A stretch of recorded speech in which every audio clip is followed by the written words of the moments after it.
के मालेगांव के एमएलए साहब मुफ्ती इस्माइल साहब के साथ आज हम जाकर जो एसआईटी गवर्नमेंट ऑफ महाराष्ट्र ने बनाई है, एडिशनल एसपी अनिकेत साहब से हमने मुलाकात की और उनसे हमने रिप्रेजेंटेशन किया। मेरा मानना यह है कि महाराष्ट्र में एनडीए को, ख़ास तौर से बीजेपी को इस बात की बड़ी तकलीफ़ और मलाल है कि उनके दोनों प्यादे हार गए, एक पार्लियामेंट के इलेक्शन में और दूसरा विधानसभा के चुनाव में।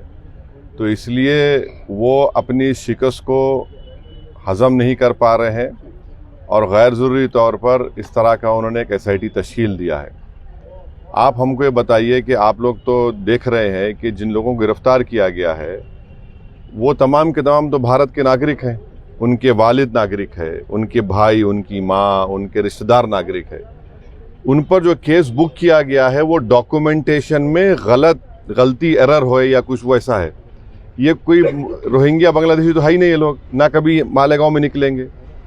हम महाराष्ट्र के मुख्यमंत्री से ये गुजारिश कर रहे हैं, उनसे रिक्वेस्ट कर रहे हैं कि अननेसेसरी आप पूरे मालेगांव को क्यों सजा देना चाहते हैं।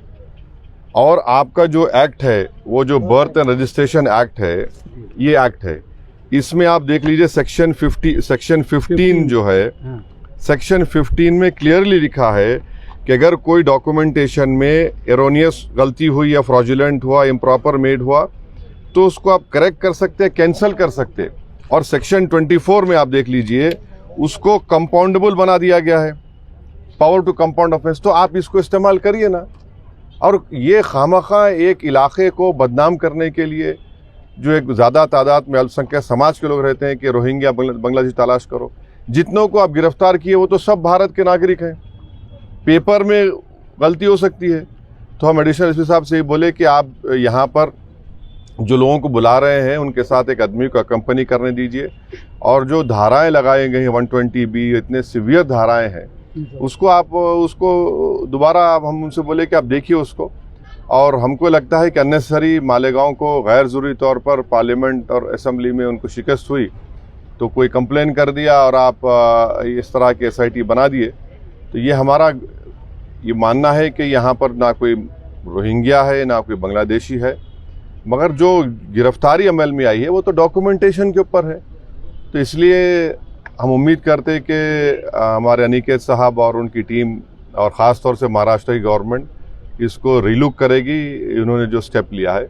और मालेगांव में तो आप देख रहे हैं कि मुफ्ती साहब मालेगांव के दूसरे इश्यूज़ जो लॉ एंड ऑर्डर से ताल्लुक़ था, ख़ास तौर से जो बड़े बड़े ट्रक्स अंदर आ जा रहे, और जो परसों हादसा हुआ जिसमें 2-3 लोगों की मौत भी हुई है, तो इन दूसरे उस पर भी हम बातचीत किए। बस आपको इस बात की इत्तला देना था। शुक्रिया। तो मालेगांव में पूरे महाराष्ट्र में जो है ये रोहिंग्या बांग्लादेशी का, अमरावती हो गया, अकोला हो गया, क्या ये एनआरसी का ट्रायल तो नहीं ले रहे लोग? नहीं, आप बताइए, आप चेक करिए, मगर आप जो एसआईटी बनाकर आप क्या है, इसमें क्या है बताइए। डॉक्यूमेंटेशन में फ़र्क है। अब मिसाल के तौर पे आपके कितने बच्चे हैं? 2 है ना। आप भारत के नागरिक है, दूसरा बेटा भी नागरिक है। जो दूसरा बेटा है उसके डॉक्यूमेंट फर्क है तो भारत का नागरिक नहीं हुआ क्या? वो वही तो हम बोल रहे हैं ना भाई, उस बात को समझने की जरूरत है। अरे भाई, तुमको रोटी सेकना है तो और जगह सेको। आप किसी एक इलाके को, एक समुदाय को इस तरह परेशान करना ये गलत बात है बिल्कुल।